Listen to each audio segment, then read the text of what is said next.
The Avengers, number 110. Back when comics were 20 cents still.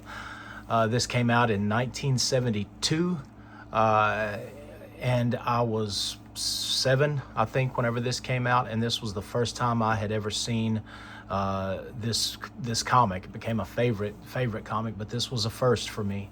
And so it was my introduction to a lot of these characters, especially the X-Men. I'm like, the X-Men were coming out at that time, but I think they were like a bi-monthly thing. And I think by this time they were it was a reprint book.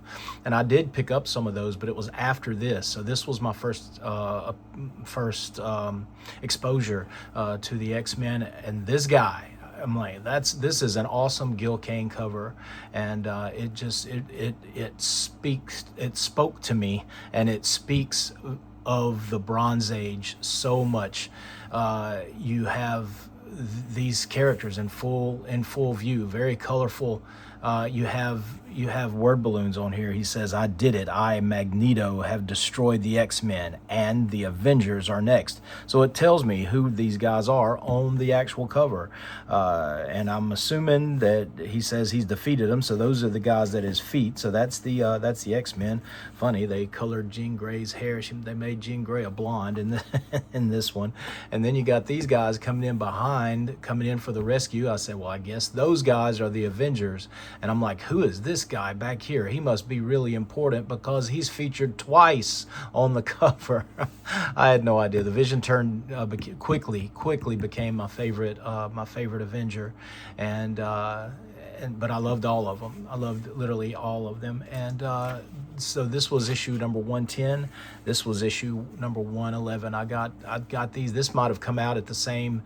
I might have gotten this one at the same time I got this one. Sometimes they would do that. Sometimes you would get multiple issues because they hadn't taken this off the rack yet and were still selling it with this one. I think they were supposed to, but for a lot of times I remember buying several consecutive issues of a comic because they had not yet taken the earlier issue off. Both of these were written by Steve Englehart, who had a long run on the Avengers, a long memorable run on the Avengers, as well as Captain America. And I just did a video the other day about where he wrote a Batman story in a Detective Comics 100 pager. If you'd like to read or if you'd like to watch that one, that's in my archives on my page. So go back and check it out. But the artist on this was a character. He was a character. He has a character name, Don Heck. Don Heck drew it, and then Frank Giacoia and Mike Esposito inked it, and then it says Roy Thomas blue penciled it. That meant he was the editor. I think this might have been the brief time that he was editor-in-chief. So Don Heck gets a lot of what would be the word, revilement. A lot of people would say, "Oh, I don't care for Don Heck." Anytime Don Heck works on a book, I don't care for him. Well, this was my first exposure to the Avengers, and Don Heck was drawing it, and I think Don Heck did a fantastic job on this. Some might argue and say he's not the best superhero artist, but he was really good at other stuff. And in the golden age, he had been around that long. He did westerns, horror, I think he did some of the race car driving comics. He did a little bit of everything. He was what would they call it, a journeyman, but a very highly skilled journeyman. And so I'm being introduced to these characters for the first time, and I'm like piecing all the things together because they have a flashback. I'm like, who is this guy right here? Okay, he's her brother, and there was obviously a lot of backstory going on. And then who is this? And it turned out that's Crystal and she was, came out of the Fantastic Four, one of the Inhumans. And then he's saying, well, I was about to die, and she nursed me back to life, and we're falling in love, and we plan to be married. Oh, Pietro, how wonderful. And then I'm learning their names. This is Wanda, and this is Pietro. And of course she said, I've fallen in love and I have equally good news for you. The Vision and I have declared our love for each other. So, what? After my repeated warnings against such a travesty, haven't you any sense at all? Don't you realize it? I'm like, whoa, dude, what kind of a reaction is that? Kind of a little bit overprotective, right? And it turns out the Vision, and I'm finding this as I'm reading it as a 7-year-old kid. The Vision is an android, a robot, an artificially created, an AI, an artificial intelligence created many years before that was even a term, and so and then you can see how. And this is Don Heck. This is how he did it. I mean, it's not spectacular. The panel layouts are all in a grid, but he really knew how to tell a story and how to get that drama across. Because like, okay, this is awkward, and they're just kind of looking around, and then at the very end, you got all these other guys that are looking on. And he's saying, Wanda, don't cry. This is a robot or this is an android comforting his soon-to-be wife, because they get married too.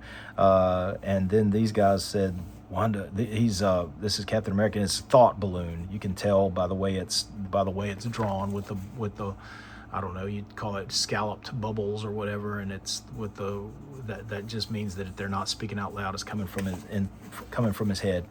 Pietro lived under the same roof with the Vision. How will the outside world hurt them? Ooh, that was foreshadowing something that was going to be coming up in another issue soon.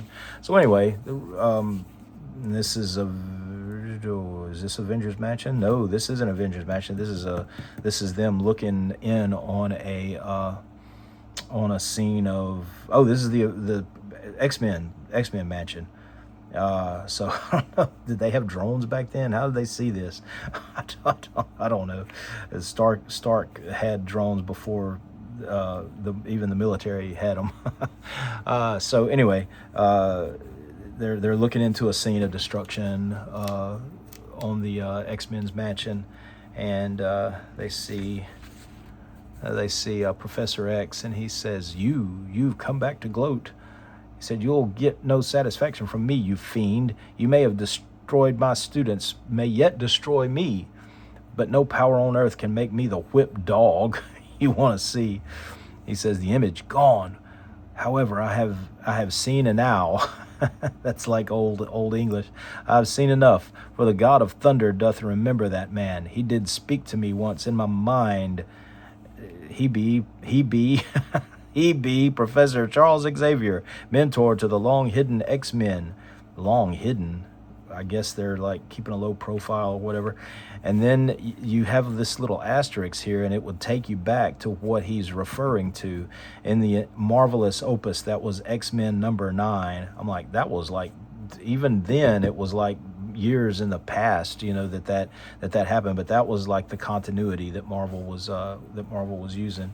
Then Thor does his handy dandy hammer swing thing, and then they take off. We shall separate to search in ever widening circles for the dwelling we did see. So I don't guess they got the drone, but they don't have GPS yet, I guess. When one finds, so shall the others fly to his side. And then the Avengers Quinjet is taken off, and then they're all talking about their own problems that they have. Once I did love a woman of another culture, the mortal Jane Foster, and earned enmity of the Allfather for it. I'm like, I made my daddy mad. Yet Jane and I did persevere, pushing aside all obstacles to our love, and in the end, our passion died anyway. A most unpleasant parallel to ponder. And then, of course, Tony Stark has had all kind of women in his life, so he's going on about that. And I think there's another, and of course, skip to the Vision, and he's like just out flying around on his own. What does he hope for their tolerance, fear their anger, despise their importance to his peace of mind in the first place? Or is he in truth above it all? And then you shift gears to where Hawkeye had just quit the Avengers. I can't remember why. I guess he was just wanted to kind of prove himself on his own. And that's a really cool shot. That's a really cool face of Hawkeye right there. In fact, that's one of my favorite drawings of Hawkeye right there. And Don Heck did it. So Don Heck, one of the most looked down on, artists of the Silver and Bronze Age. You're not going to hear me say anything like that, because I really dig this stuff. So they go in and they find the X-Men mansion, and they go in and say, man, it looks like a tornado came through here. And so they're going into different rooms and they're finding the unconscious X-Men and the Iceman. Wouldn't there be like pools of water? I don't know. Would he be reverted to, what was his name, Bobby Drake or whatever? But Steve, it's just a comic book. And then they go in and Cerebro attacks them, and he said, grab the Professor, Wanda. I'll keep this monster away from you while you get out. And the most effective way to do is combine my shield with my new super strength. He had just drank some kind of formula that turned him into that gave him like even more super power than being the peak condition human that the super soldier serum gave him. And so that didn't work. So he decided that he said, the door won't budge an inch, Avenger. It's like, she called him Avenger instead of Cap. It's not locked, but it just won't move. Well, like we used to say in the Army, move it or lose it. That's a really cool shot right there. And then she's dragging the Professor through the door. And she originally was created to be a villain for the X-Men, and here she is, an Avenger, and they're helping them. That's a good shot of Cap right there too. That's George. Not George. Frank. That's Frank Giacoya inking this stuff. He really lends a lot. He was great on Jack Kirby, great on a lot of the artists that he worked on, and he was great on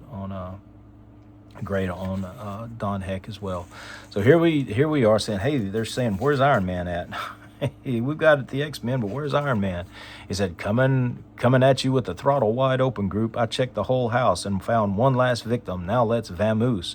I'm like, who's that? It's like, is that Angel? He'd be the only one that they didn't get, but he doesn't have wings. So what's going on here? Out of the darkness that fills the mansion of death into the sharp, clean sunlight, they race, heading for their ships and salvation. Then the rocks started, they're not falling from the sky, they're coming up from the ground. And so what's going on here? It's like he's carrying Marvel Girl, but Wanda's like getting on his back. Climb on my back, hurry. I'm going to increase my mass to act as a shield for you and Marvel Girl. We will have to wait it out since I cannot fly now, but you will be safe. He can't fly, but is he laying on the ground? What's going on? If he can't fly, how is he? I don't know. Whatever.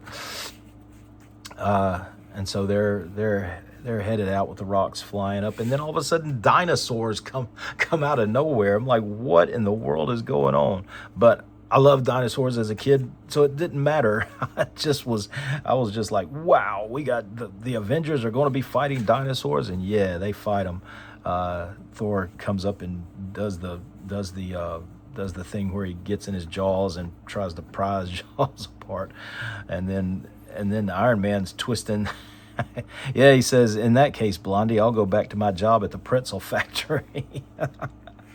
And then Captain America's throwing his shield at the Pteranodon. There's some crazy stuff. And then this is I guess a protoceratops, and they got a piper that's playing the music that's controlling these dinosaurs. I don't know where they came from. I don't know where they're gonna go. I mean, they come from the savage land. I don't know. I have no idea. But they're there. Here goes the rocks again, and I guess the ones that went up, they're falling now, and they're creating a rock wall around to secure this Piper guy. And Thor tries to knock it.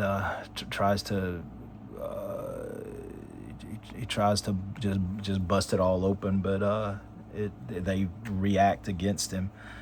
And no, it can't be, but it is. Look, they're looking at whatever. This is what gets you to turn the page. Who are they talking about? And then they see, of course, it's Magneto dressed in a disguise of the Angel, Where's the angel at? I have no idea. It is Magneto, but he's wearing the angel's costume, even with the wing, like fake wings on the ground. Yes, and for a reason you could never begin to suspect. Yet this uniform has served me in a more immediate manner. For with its hood pulled up, counterfeit wings affixed to my back, and with the aid of this mansion's darkness, I fooled Iron Man into bringing me to your ship. He didn't have the wings on whenever he was... Whatever. I want these mutants you have kindly carried here, and I shall have them, along with this fair child of the atom. It's like, that's your own daughter, dude. before he even knew it. That was years out. It was years later that it was revealed that he was Wanda and Pietro's daughter. And then he uses his magnetism, and I've never seen it used like that, kind of like Iron Man's repulsor rays or whatever.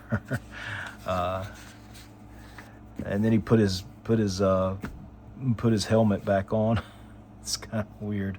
And then takes off with the ones that he's captured. Cat, got your tongue witched, or has your mind fallen under my control, like the minds of X-Men and your fellow Avengers?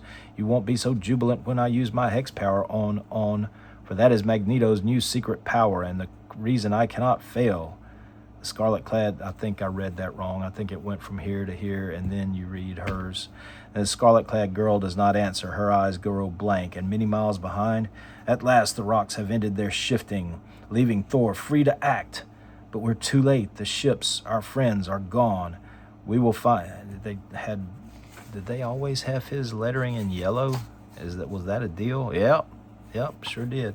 So the Vision, I guess, to make him more robotic or whatever, we will find them, T'Challa. There is no place on Earth or in the heavens Magneto can flee to escape the Avengers. But that's just it, Vision. Of the Avengers, we are the only 3 left. And maybe the old saying is true, divided we fall. To be continued, of course, but you'll find the next chapter in Daredevil number 99. So you gotta, I don't have that one, except I do have it in like an Essentials volume, so I actually was able to read it.